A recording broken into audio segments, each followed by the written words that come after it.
The pen scratched across the paper. My dad didn't look at me. Everything went to my brother. I sat there in the lawyer's office, watching him sign document after document. The sound of pages turning filled the silence. Outside, cars passed by on the street. Inside, my future was being erased. My brother Miles sat across from me, fidgeting with his phone. He looked uncomfortable, but didn't say anything. The lawyer, Mr. Patterson, kept his eyes on the papers. Nobody wanted to acknowledge what was happening. My dad's hand moved steadily across each signature line. No hesitation. No second thoughts. The family cabin in Montana. Gone. The investment accounts my grandparents built. Gone. The life insurance payout. Gone. Everything our family had accumulated over 3 generations was being transferred to one person. And it wasn't me. I thought about saying something. My mouth opened slightly, but no words came out. What could I say that would change this? My dad had made his choice weeks ago. This meeting was just paperwork. The fluorescent lights buzzed overhead. The air conditioning hummed. Time moved slowly, but the signing didn't stop. When the last document was finished, Mr. Patterson stacked everything neatly and placed it in a folder. "That's everything," I said quietly. My dad finally looked at me. "You'll be fine," he said. 3 words. That's all I got after 35 years of being the dependable son. The one who always showed up. The one who never caused problems. The one who moved out at 18 and never asked for help. 3 words to explain why my younger brother was getting everything. "You've always been independent," my dad continued, like he was complimenting me. "Miles needs more support. You understand, right?" I didn't understand, but I nodded anyway. Miles finally spoke. "Caleb, I didn't ask for this. Dad just thought." "It's fine," I interrupted, "because that's what I always did. I made things easy for everyone else." We left the office together. My dad shook my hand in the parking lot like we'd just finished a business meeting. Miles mumbled something about calling me later. Then they got in my dad's truck and drove away. I stood there alone, keys in my hand, trying to process what just happened. The sun was bright. The day was beautiful. Everything looked normal. But something inside me had broken. Not loudly. Not dramatically. Just a quiet crack that nobody else could hear. I got in my car and drove home to my apartment. I didn't cry. I didn't punch anything. I didn't call anyone to complain. I just sat on my couch and stared at the wall. That night, I opened my laptop and started a spreadsheet. My name is Caleb Morrison. I'm 35 years old. I work as a senior project manager for a construction company in Denver. I live alone in a 1-bedroom apartment that I pay for myself. I've never been arrested. Never been fired. Never caused family drama. I'm what people call reliable. Growing up, I was the kid who followed rules. I got decent grades without trying too hard. I played baseball, but never made varsity. I had friends, but wasn't popular. I was normal, average, fine. Miles was different. He was the baby of the family, born 5 years after me. He had charm. Teachers loved him. He got away with things I never could. When Miles forgot his homework, it was because he was creative and distracted. When I forgot mine, it was because I was irresponsible. When Miles crashed Dad's car at 17, Dad said, "Accidents happen." When I dented the mailbox backing out at 16, I paid for the repair myself.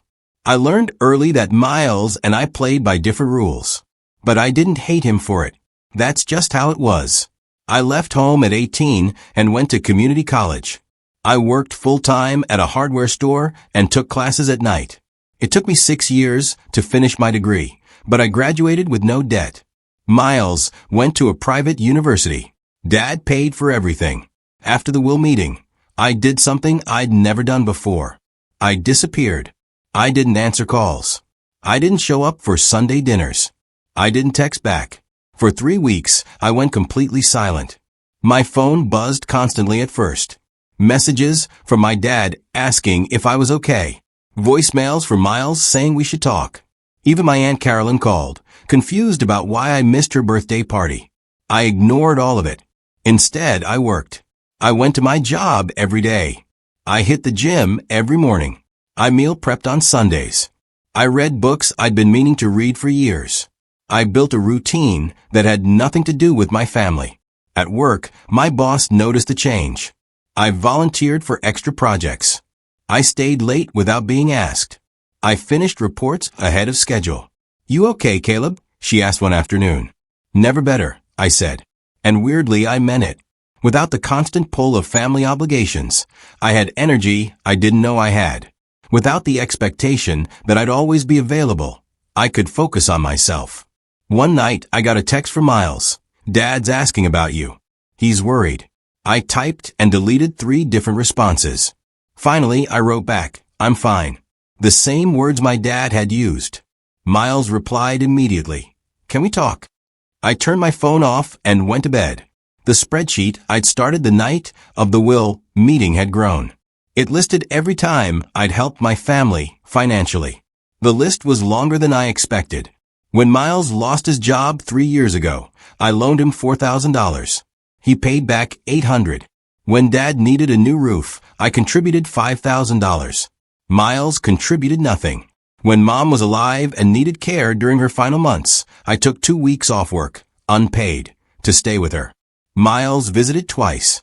I'd sent money for car repairs, medical bills, and emergency expenses more times than I could count. I'd co-signed on Miles's first apartment lease when he had bad credit. I'd helped Dad fix his fence, paint his house, and clean out the garage after Mom died. The total came to over $32,000 in direct financial help over 10 years. Not counting time. Not counting the emotional labor of always being the stable one. And now, the inheritance I'd assumed we'd split fairly was going entirely to Miles. I didn't make the spreadsheet to show anyone. I made it to prove something to myself. That I hadn't imagined it. That the imbalance was real. That I wasn't crazy for feeling hurt. Looking at those numbers, something shifted in me. Not anger, exactly. More like clarity. I'd been playing a game where the rules only applied to me. And I was done. The next time my phone rang with Dad's number, I let it go to voicemail. When Miles texted asking if I'd come to his birthday dinner, I replied, "Can't make it." When my aunt asked me to help move furniture, I said, "I'm busy." For the first time in my adult life, I said no. Not rudely. Not dramatically. Just firmly. A month after the will signing, my dad showed up at my apartment. I heard the knock and checked the peephole. My stomach tightened when I saw him standing there, hands in his pockets, looking uncomfortable. I considered pretending I wasn't home, but I opened the door anyway. "Hey," he said, "you got a minute?" I stepped aside and let him in. He looked around my small apartment like he'd never seen it before. He probably hadn't. He'd never visited me here. "Nice place," he said. "Thanks." Silence filled the room. He shifted his weight from foot to foot. I didn't help him. I didn't offer coffee or tell him to sit down. Finally, he spoke. "You've been avoiding us." "I've been busy. For a month." "Yeah." He sat down on my couch without being invited. "Look, if this is about the will." "It's not about the will," I said. And that was true. It wasn't about the money anymore. It was about being told I'd be fine.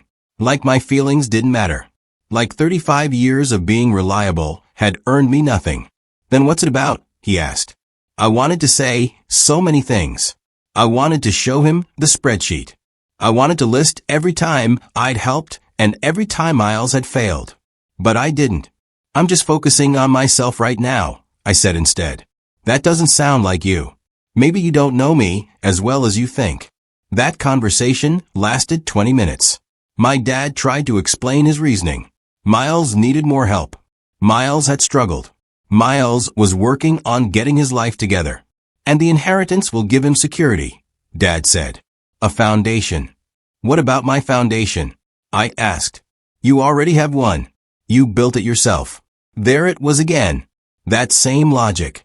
Because I was capable, I deserved less. Because I didn't need rescue, I didn't need support. "So you're punishing me for being responsible," I said. "That's not," he stopped. Rubbed his face. "That's not what this is." "Then what is it?" He didn't have an answer. Before he left, He said, "Your mom would want us to stay close." That line made my jaw clench. Using mom's memory to guilt me into accepting this. That was low. "Mom would want you to treat your sons equally," I replied. He left without another word. After he was gone, I sat on my couch and felt something I hadn't felt in years. Free.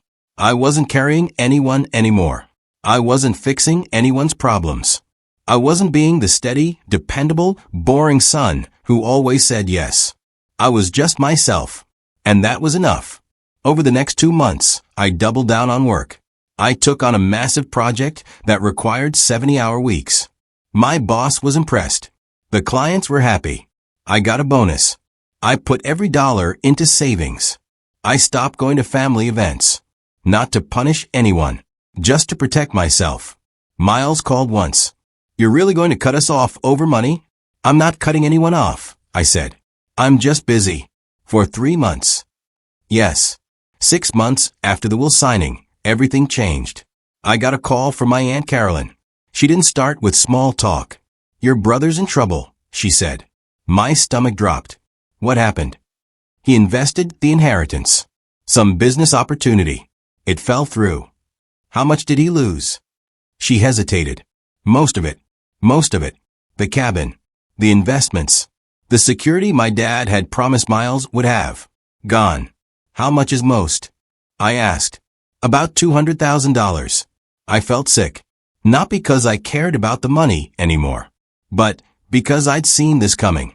Miles had no experience managing money. He'd never had to budget or save or plan. And now he'd lost almost everything. "They're asking if you can help," Carolyn said carefully. There it was. After 6 months of silence, they needed me again. "Help how?" I asked. "Maybe a loan? Or advice? Your dad's panicking. Miles is devastated." I sat down. My mind raced through possibilities. Part of me wanted to swoop in and fix it like I always did. But a bigger part of me remembered sitting in that lawyer's office, hearing "you'll be fine," watching everything go to someone else. "I need to think about it," I said. "Caleb, please." "I'll think about it." I hung up. That night, I didn't think about it. I went to the gym. I made dinner. I watched a movie. I lived my life. The next day, my dad called. I didn't answer. He called again. Then Miles called. Then Carolyn again. Finally, I texted them both. "I need time." 3 days later, my dad showed up at my work. I saw him through the glass door of the office. He was talking to the receptionist, looking uncomfortable in his worn jeans and flannel shirt. I grabbed my jacket and met him outside before he could come in. "We need to talk," he said. "Not here." We walked to a coffee shop 2 blocks away. I bought my own coffee. He bought his. We sat at a corner table. "Miles made a mistake," Dad started. I heard.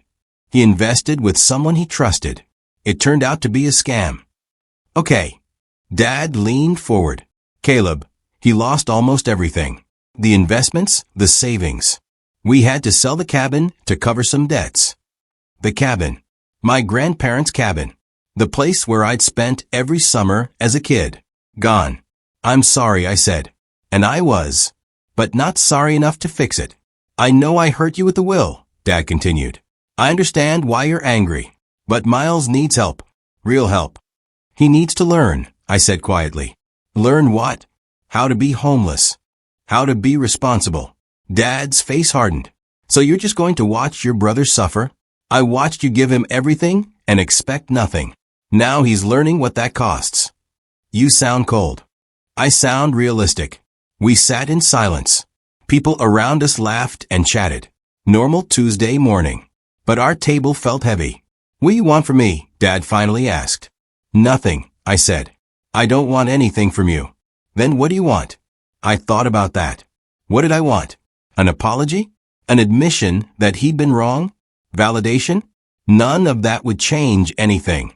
"I want you to understand something," I said. "You taught Miles that someone would always catch him. You taught me that I had to catch myself. Now we're both living with those lessons. So you won't help." I didn't say that. I told my dad I'd think about helping Miles. But I had conditions. First, Miles had to get a real job. Not a business opportunity or a side hustle. A regular job with a paycheck and benefits. Second, he had to attend financial counseling. Learn how to budget, save, and invest properly. Third, any help I gave would be a loan, not a gift. With a written contract and a repayment plan. My dad's face went through several expressions. Surprise. Frustration. Finally, resignation. You've changed, he said. No, I replied. I just stopped pretending. He left without agreeing to my terms. I went back to work and pushed the conversation out of my mind. I had a project deadline approaching. I needed to focus. That night, Miles called. Dad told me about your conditions, he said. And they're harsh. They're fair. Silence on the line. Then, you really hate me, don't you? That caught me off guard. I don't hate you. Then why are you doing this? Because nobody ever taught you how to fail. And now you need to learn. By letting me crash? By letting you build yourself back up. Like I had to. More silence. Then Miles said something that surprised me. Dad said you'd help without conditions. He said you always do. There it was. Dad had expected me to cave. To be the reliable son who fixed everything. Not this time, I said. Miles hung up. I felt terrible. Guilty. Like I was abandoning family. But I also felt something else. Strong. For 2 weeks, nobody contacted me. I assumed they'd found another solution. Maybe borrowed from someone else. Maybe sold more assets. I kept working. I got promoted to lead project manager. My salary increased by 20%. I moved into a better apartment. 2 bedrooms. Nice view. Space for a home office. I was building the life I wanted. Then, 3 weeks after our coffee shop conversation, I got a text from Miles. I got a job. At a warehouse. It's not much, but it's a start. Can we talk? I met Miles at a park near his apartment. He looked different. Thinner. Tired. Like the weight of consequences had finally caught up with him. We sat on a bench overlooking a pond. Kids played on the playground nearby. Everything felt surreal. I start next week, Miles said. It's morning shift. Packing and shipping. That's good, I said. I also signed up for financial counseling. First session is next Friday. I'm proud of you. He looked at me, surprised. Really? Yeah. We sat in silence for a while. Then Miles spoke again. I've been thinking a lot about what you said. About learning to fail. He picked at a loose thread on his jacket. I never realized how much everyone protected me. You, Dad, even Mom when she was alive. I didn't respond. Just listened. I thought I was smart, he continued. I thought I could make quick money and prove everyone wrong. But I didn't know what I was doing. I trusted the wrong people. I didn't ask enough questions. Expensive lesson, I said. The most expensive. He looked at the pond. I lost the cabin. Did Dad tell you? He mentioned it. That place meant everything to our family. Grandpa built it with his own hands. And I lost it because I was greedy and stupid. His voice cracked. I realized he was crying. I put my hand on his shoulder. You made a mistake. You're not a bad person. Dad thinks I am. Dad's disappointed. That's different. Miles wiped his eyes. He hasn't talked to me in a week. Not really. Just angry texts. Give him time. Will you help me? Miles asked. With your conditions. I'll do whatever you want. I just need a little help to get back on my feet. I thought about it. This was the moment I'd been waiting for. The moment Miles actually needed help and was willing to work for it. Okay, I said. But we do this my way. Deal. I loaned Miles $15,000. We signed a contract. He'd pay me back $250 a month for 5 years. If he missed a payment, the interest rate increased. I also helped him create a real budget. We sat at my kitchen table with his bank statements, bills, and pay stubs. You spend $400 a month eating out, I said. I don't cook. Learn. We cut his expenses down to essentials. Rent, utilities, food, transportation. Everything else was gone. This is depressing, Miles said, looking at the spreadsheet. This is reality. He moved into a cheaper apartment, sold his expensive car, and bought something used. Started packing his lunch for work. I watched him struggle. Some days I wanted to step in and make it easier. But I didn't. Because easy wasn't what he needed. At his second counseling session, his advisor told him he needed to build an emergency fund. Even just $500 to start. Miles called me, frustrated. How am I supposed to save when I barely have enough to live on? Everyone figures it out, I said. You will too. 3 months into his new life, Miles got his first paycheck that wasn't immediately spent. He had $73 left over. He called me, excited. I did it. I made it through the month with money left. That's huge, I said. It doesn't feel huge. It's $73. It's the start. Over time, his calls became less about crisis and more about progress. He paid his bills on time. He made his loan payments. He cooked meals at home. He was learning. My dad, on the other hand, wasn't handling it well. 6 months after Miles lost the inheritance, my dad called me. You were right, he said. No hello. No small talk. Just admission. About what? I asked. About Miles. About the inheritance. About all of it. I sat down. I'd imagined this conversation 100 times. But now that it was happening, I didn't know what to say. I gave him everything because I thought it would help, Dad continued. But it didn't. It hurt him. And it hurt you. Yeah, I said quietly. I'm sorry. 2 words I'd never expected to hear from my dad. I should have split things fairly, he said. I should have trusted you both to handle it. Instead, I made a choice based on fear. Fear of what? That Miles couldn't make it on his own. That he'd fail if I didn't save him. And now I'm watching him save himself. Because you refused to do it for him. We talked for an hour. The longest conversation we'd had in years. He told me about the guilt he'd carried after Mom died. How he'd overcompensated with Miles. How he'd taken me for granted because I never seemed to need anything. I thought being independent meant you didn't need support, he said. I was wrong. I needed to know I mattered, I said. That's all I ever needed.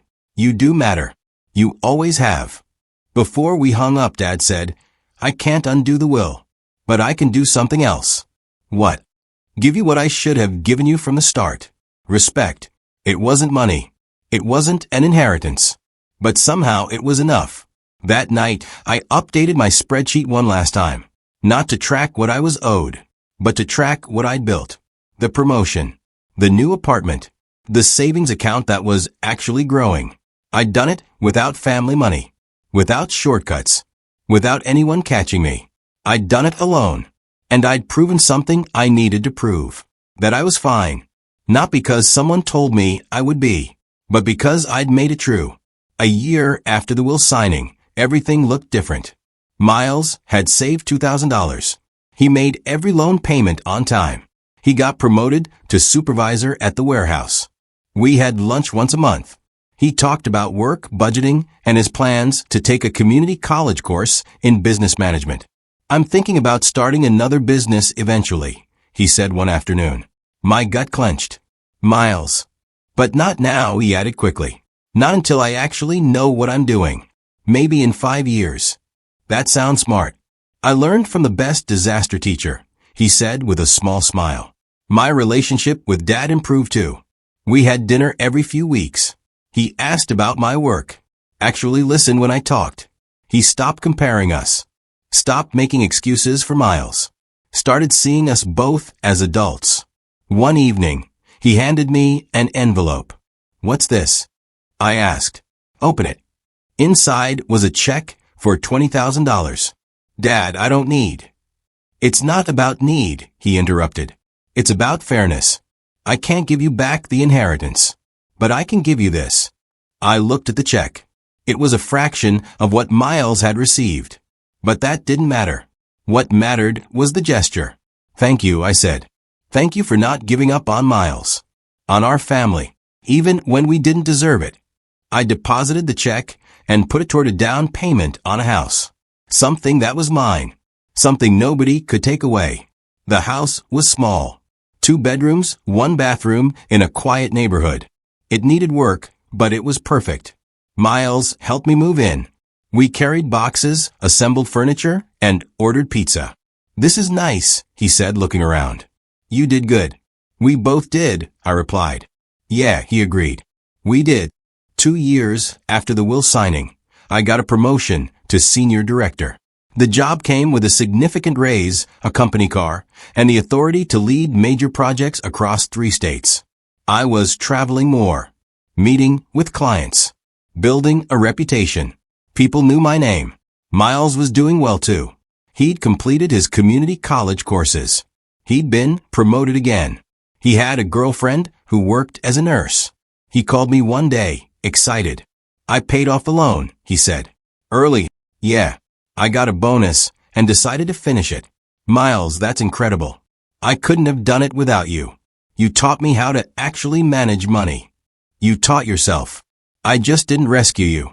"Best thing you ever did for me," he said. We hung up, and I felt something I hadn't felt in years. Pride in my brother. Not for what he'd been given, but for what he'd built. That Christmas, our family gathered at Dad's house. It was small, just the 3 of us. Aunt Carolyn and her husband. No drama. No tension. Just family. We ate dinner and exchanged small gifts. Dad gave me a photo album he'd put together. Pictures from my childhood. Moments I'd forgotten. "I realized I never celebrated you the way I should have," he said. "This is me trying to make up for that." I flipped through the pages. Photos of me playing baseball, graduating high school, working on Dad's truck, smiling with Mom before she got sick. "Thank you," I said, voice thick. After dinner, Miles and I stood on the porch. Snow was falling gently. The neighborhood was quiet. "Remember when you said I needed to learn how to fail?" Miles asked. "Yeah. You were right. Losing that money was the best thing that ever happened to me." That's a hell of a perspective. It's true though. I was floating through life. Now I'm actually living it. We stood there in comfortable silence. Brothers. Not competing. Not comparing. Just existing together. "I'm sorry," Miles said suddenly. "For what?" "For taking everything. For not seeing how unfair it was. For not speaking up. It wasn't your fault. Still, I'm sorry. I forgive you," I said. And I meant it. 3 years after the will signing, I got a call from a lawyer. "Not Mr. Patterson. Someone else." "Mr. Morrison?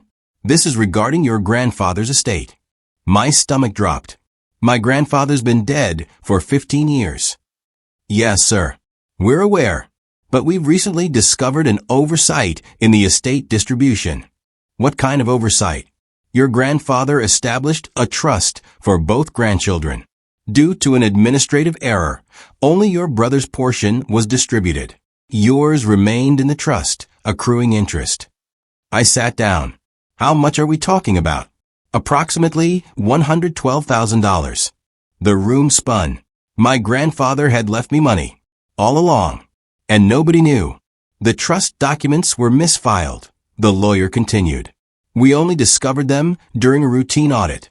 I apologize for the delay." I couldn't speak. "Mr. Morrison?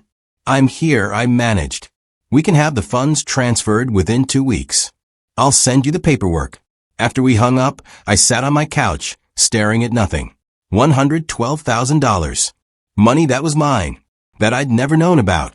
Money that could have changed everything 3 years ago. But now I didn't need it the way I would have then. I'd built my life without it. I'd proven I could stand alone. The money was just a bonus. I called my dad and told him. "That's incredible," he said. "What will you do with it?" "I don't know yet. You could invest it. Or put it toward your house." "Maybe. But I had a different idea." I called Miles. "Remember the cabin?" I asked. "Of course. What if we bought it back?" Silence. "Then, you're serious? We could split it.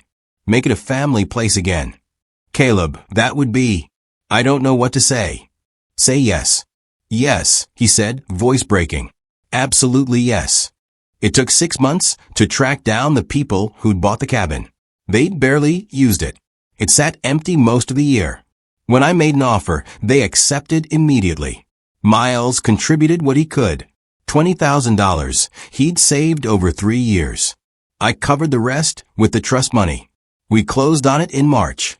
The day we got the keys, Miles, Dad, and I drove up together. It was the first time we'd all been back since it was sold. The cabin looked smaller than I remembered. The paint was peeling. The dock needed repairs. But it was ours again. We spent the weekend cleaning it up, fixing small things, talking about memories. Dad told stories about my grandfather building the place, how he'd cut every board himself, how he'd insisted on doing it right, even when it took longer. He'd be proud of you boys, Dad said. Both of you. Why? Miles asked. Because you figured out what matters. And it's not money. We sat on the dock that night. Stars filled the sky. The lake was perfectly still. I used to think inheritance meant money, I said. But it doesn't. What does it mean? Miles asked. It means what you pass on. The lessons. The values. The things that actually matter. Heavy, Miles joked. True though, Dad said.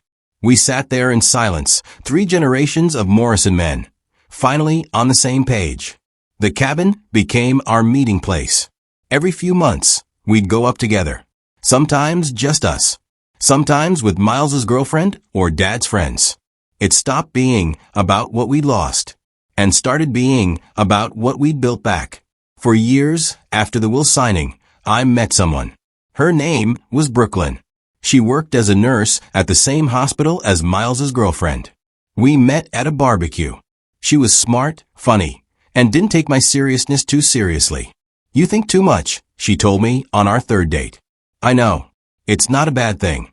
Just an observation. We dated for a year before I told her about the will. About the inheritance. About everything that happened with my family. She listened without interrupting. When I finished, she said, "That must have been really hard." It was. But look at you now. What do you mean? You own a house. You have an amazing job. You rebuilt your relationship with your dad and brother. You even got the cabin back. She smiled. You didn't just survive. You won. I'd never thought about it that way. But she was right. I had won. Not because I got money. Not because my family apologized. But because I'd refused to stay stuck in bitterness. I'd chosen to build instead of destroy. To forgive instead of punish. To move forward instead of staying angry. Brooklyn and I got engaged a year later. We married at the cabin. Small ceremony. Just family and close friends. Miles was my best man. During the reception, he gave a speech. My brother taught me something important, he said.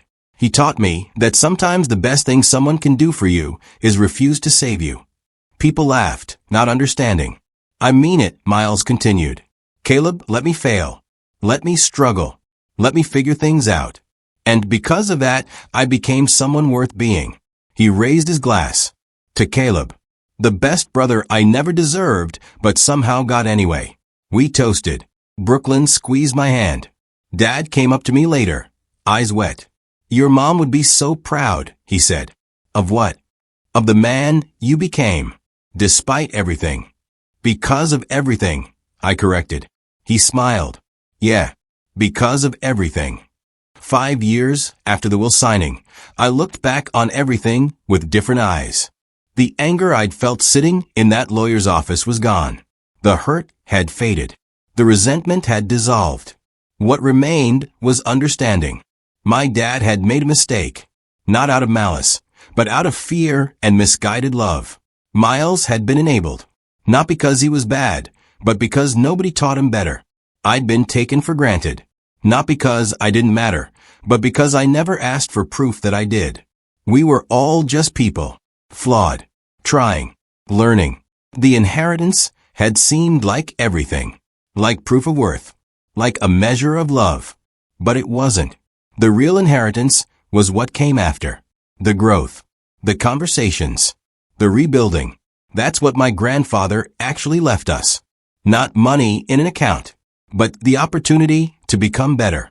Miles and I ran a charity together now. We taught financial literacy to young adults. kids from rough backgrounds who'd never learned how to manage money. We told them our story, the good and the bad. Money doesn't fix you, Miles would say. You fix you. But having skills helps, I'd add. So let us teach you. We helped dozens of people. Some succeeded. Some failed. But all of them learned. Dad volunteered sometimes too. He talked about the mistakes he'd made. The lessons he'd learned too late. Don't wait until your kids are adults to treat them fairly, he'd tell parents in the audience. Do it now, while you still can. People listened. Some cried. Others nodded in recognition. We were turning our mess into meaning. Brooklyn and I bought a bigger house. One with room for the family we were planning. She was pregnant with our first child. A son. We named him after my grandfather. When I held him for the first time, I made a promise. I'd never make him choose between being capable and being valued. I'd never punish him for being strong. I'd never assume his independence meant he didn't need love. I'd do better. We all would. 6 years after the will signing, the inheritance didn't matter anymore. Not because I'd gotten over it, but because I'd grown past it. The money was gone. The cabin was back. The relationships were healed. What remained was choice. Every day, I chose to be present with my family, not out of obligation, but out of genuine desire. I chose to forgive, not because they deserved it, but because I deserved peace. I chose to build instead of dwell. Miles's girlfriend became his wife. They had a daughter. She looked just like Mom. Dad retired and moved into a smaller place. He volunteered at the library and took pottery classes. He was different now, lighter, less burdened by expectations he'd placed on himself. We had family dinners every month. At the cabin, at my house, at Miles's apartment. We cooked together, laughed together, made new memories that didn't carry old weight. My son grew. He started walking, then talking. He called Miles Uncle Mile and made Dad laugh with his random observations. One evening at the cabin, I sat on the dock alone. The sun was setting. The water reflected orange and pink. Brooklyn came and sat beside me. What are you thinking about? She asked. How different everything is now. Better different. Yeah, I said. Better different. She leaned her head on my shoulder. You did that. You changed the story. We all did. But you started it. By refusing to let the hurt win. Maybe she was right. Maybe walking away from resentment was the bravest thing I'd ever done. Not because it was easy, but because it was necessary. The inheritance had seemed like an ending, like proof that I didn't matter. But it was actually a beginning. The beginning of me defining my own worth. The beginning of Miles learning to stand. The beginning of Dad learning to see. We'd all gotten something better than money. We'd gotten growth. 7 years after the will signing, I got a call from Mr. Patterson, the lawyer. Mr. Morrison, I wanted to inform you of something. Okay. Your father has updated his will. My stomach tightened. Not again. He's asked me to tell you that everything is split evenly now. Between you and Miles. No exceptions. I exhaled. Thank you for letting me know. He also wanted me to tell you something else. What's that? That he's sorry it took him so long to do the right thing. After we hung up, I called my dad. You didn't have to do that, I said. Yes, I did.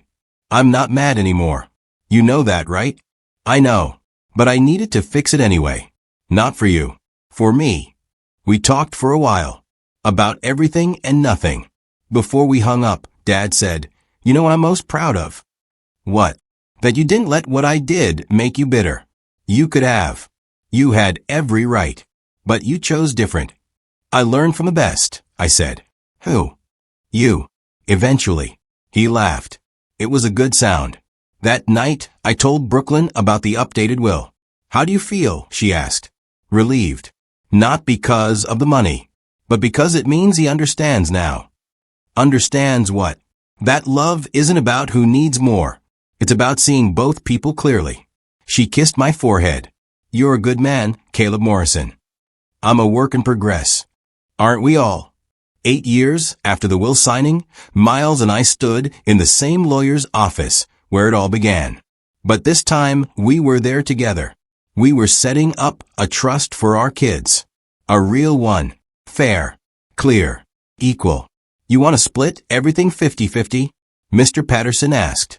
Yes, we said in unison. And if one child needs more support? Miles and I looked at each other. Then we help them while they're alive, I said. Not after we're gone. We don't want our kids fighting over money, Miles added. We want them supporting each other. Mr. Patterson nodded. That's wise. As we signed the documents, I thought about how far we'd come. From that day 8 years ago, when everything went to Miles, to this day, where we were building something better for the next generation. We weren't perfect. We still disagreed sometimes. Still had moments of frustration. But we showed up for each other. And that was enough. After the meeting, Miles and I got coffee. Thanks for not giving up on me, he said. Thanks for not giving up on yourself. Do you ever wonder what would have happened if you'd just accepted it? If you'd stayed quiet? Sometimes, I admitted. But then I remember how miserable I was. How stuck I felt. And now I'm free. We both are. Miles smiled. Yeah, we are. 10 years after the will signing, I stood at my dad's funeral. He'd passed peacefully in his sleep. No pain. No suffering. Just done. Miles and I gave the eulogy together. We talked about his mistakes and his growth, his stubbornness and his eventual wisdom. We talked about how he taught us, sometimes by showing us what not to do. He wasn't perfect, I said, but he was ours. And in the end, he got it right. The funeral was full. Friends, neighbors, people from his volunteer work. Everyone had a story about how Dad had helped them, listened to them, showed up for them. He'd become, in his final years, the father I'd always needed. Not because he gave me things, but because he saw me. After the funeral, Miles and I went to the cabin. We sat on the dock, just like we used to, with Dad. He loved this place, Miles said. He loved us, I corrected. He just didn't always know how to show it.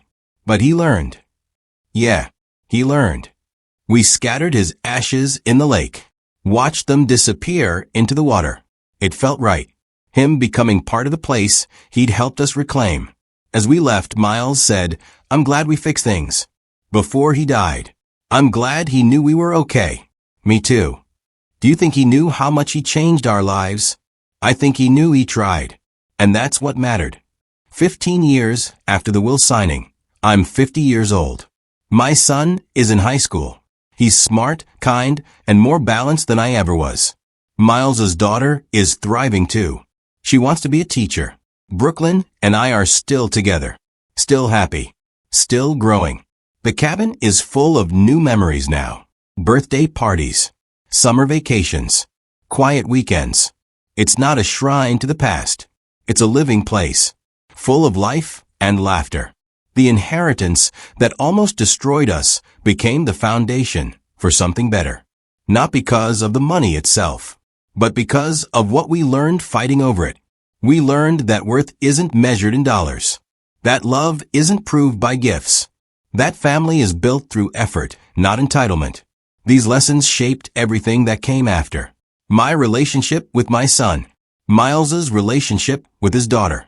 The way we show up for each other. We broke the cycle. The cycle of unequal treatment. Of assumption. Of taking people for granted. We built something new. And we did it together. Looking back now, I'm grateful for that day in the lawyer's office. Not because I wanted to be hurt, but because that hurt led to change. If my dad had split the inheritance fairly from the start, I never would have learned to stand on my own. Miles never would have learned to build himself up.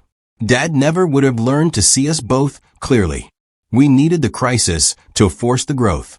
Sometimes the worst thing that happens to you becomes the best thing that could have happened. Not because the hurt wasn't real, but because the healing was transformational. I see that now. When my dad handed my inheritance to my brother and told me I'd be fine, he was wrong. I wasn't fine, but I became fine. I became better than fine. I became whole. Not because of what I was given, but because of what I built when nothing was given. That's the real inheritance. Not the money, not the cabin, not the apology. The real inheritance is knowing that you're enough, that you can stand alone, that you don't need anyone's validation to prove your worth. I'm Caleb Morrison. I'm 50 years old. And I'm finally fine. Not because someone told me I would be, but because I proved it to myself. That's worth more than any inheritance. That's worth everything.